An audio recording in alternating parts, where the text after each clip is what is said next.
ये पक्ष भी आता है, तो उनको हमने रिक्वेस्ट की महाराष्ट्र के तरफ से कि आपके जो सांसद हैं उनके माध्यम से भी ये विषय को लिया जाए। दादा को न्याय मिलने के लिए आप भी थोड़ा सा प्रयत्न वहाँ पे कीजिएगा। और अरविंद जी एक बहुत डिटेल में विषय को समझने वाले नेता है, इसलिए उन्होंने ये भी कहा कि ये विषय यहाँ तक नहीं रुकता। एक तो अजीत दादा को न्याय मिलने के लिए आप तो प्रयास कर रहे हो, उसमें जो भी सपोर्ट लगेगा वो हम करेंगे, लेकिन इसमें अगर आप देखो तो डीजीसीए भी बहुत बड़ा रिफॉर्म करने की वहाँ पे ज़रूरत है, क्योंकि करोड़ों लोग आज प्लेन से प्रवास कर रहे हैं, ट्रैवलिंग कर रहे हैं। तो जिस तरीके का डीजीसीए का काम है वो बहुत करप्ट है, गलत तरीके से हो रहा है, और अगर उसमें रिफॉर्म किया जाए तो लोगों को भी इसका फ़ायदा होगा। इसी भूमिका उन्होंने वहाँ पे लिए, उसके लिए हमने उनका आभार व्यक्त किया। अभी आगे जाके बाकी जो सब नेता है, कांग्रेस के राहुल गांधी जी है, अखिलेश जी है, कन्नू मोड़ी मैम है, और उसी के साथ सोरेन साहब है, और तेजस्वी यादव जी है, इन सब को आगे के 3-4 दिन में हम मिलेंगे, उनसे ये सब बातचीत करेंगे। सुप्रिया ताई भी हमारा टाइम या अपॉइंटमेंट लेने के लिए मदद करे, वो खुद ये विषय को आगे लेके जा रही है। राममोहन नायडू के इस्तीफे के बारे में, राममोहन नायडू के इस्तीफे के बारे में क्या कहा?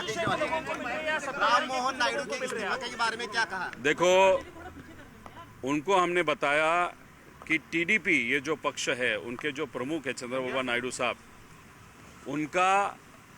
उनके पास वाले लोगों का और वीएसआर कंपनी का कमर्शियल रिलेशनशिप है। उनकी एक एनबीएफसी है, एनबीएफसी ने वीएसआर कंपनी को वहाँ पे फंडिंग किया है। उसके साथ वीएसआर कंपनी का जो मालिक है वीके सिंह, ये दिल्ली का बंदा है। जुबली हिल्स जो हैदराबाद में बहुत प्रमुख और बहुत वीआईपी जगह है, वहाँ पे वीएसआर ने एक जगह ली। वो जगह लेते वक्त जो कैशोर वैश्य बैंक है, उन्होंने वीएसआर कंपनी को 40 करोड़ का लोन वहाँ पे दिया। कौन से तारीख पे दिया था? 30/9/2024 को। और कोइंसिडेंस देखो, जो हेरिटेज फिनसर्व नाम की कंपनी है चंद्रबाबू नायडू साहब के पास वाले लोगों की, उनको भी 30/9/2024 को 50 करोड़ रुपए इस बैंक ने दिए थे। Bank same, property jubilee hills की, वीएसआर कंपनी इस इन्वेस्टिगेशन का प्रमुख क्रिमिनल एजेंसी वहाँ पे है।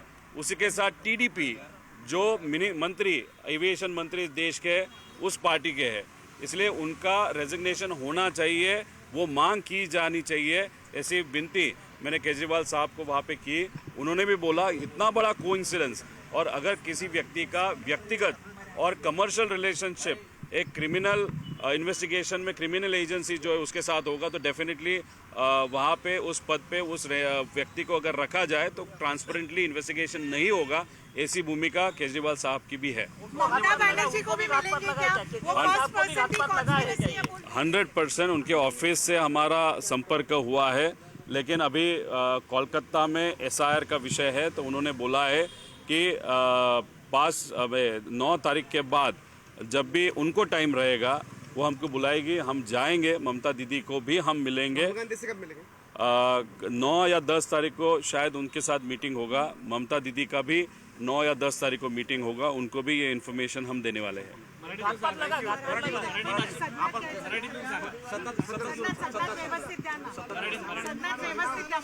बस ठीक है। फिर यहाँ पे महाराष्ट्र भवन आते हैं हम। हिंदी में और कुछ है? हिंदी में सवाल ये है, टीडीपी की तरफ से टीडीपी का और राममोहन नायडू का वीएसआर के साथ कोई बिजनेस रिलेशन नहीं है। देखो, एलिगेशंस को पॉलिटिकली एक कंट्रोवर्सी क्रिएट करने का आरोप लगा है। देखो, आगे के 4 दिन मैं दिल्ली में हूँ। अगर वो चाहे मैं आंध्रा जाने के लिए तैयार हूँ। मेरे पास जो इन्फॉर्मेशन है, जो प्रूफ है, वो मैं दिखाने के लिए तैयार हूँ। इतनी हिम्मत मेरे पास है। मैं उनके होम टाउन में या उनके राज्य में जाके उनके साथ, उनके मीडिया के सामने वहाँ पे चर्चा करने के लिए तैयार हूँ। मैंने प्रूफ वहाँ पे दिखाए है कि चंद्रबाबू नायडू साहब के जो पास वाले लोग हैं उनका और वीएसआर का डायरेक्ट कमर्शियल रिलेशनशिप वहाँ पे।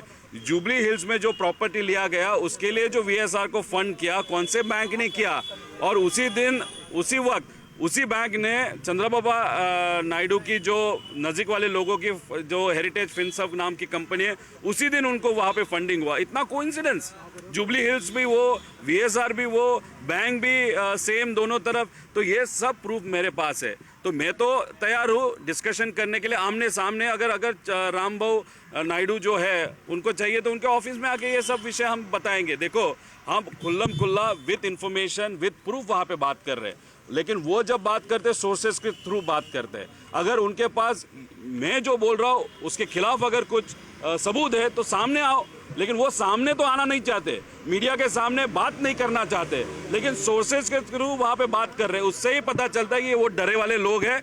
उनका डेफिनेटली व्यक्तिगत और कमर्शियल रिलेशनशिप वीएसआर में है, इसीलिए वीएसआर पे वहाँ पे कोई भी कार्रवाई की नहीं जा रही, इसीलिए वहाँ पे वीके सिंह को बचाया जा रहा है, क्योंकि बड़े लोग वीएसआर के पीछे है।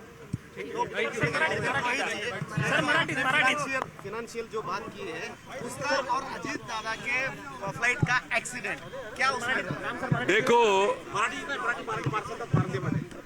देखो ये जो AAIB नाम की संस्था है, ये वो नॉन स्टैट्यूटरी बॉडी है। वो बॉडी को किसने निर्माण किया? तो DGCA ने निर्माण किया।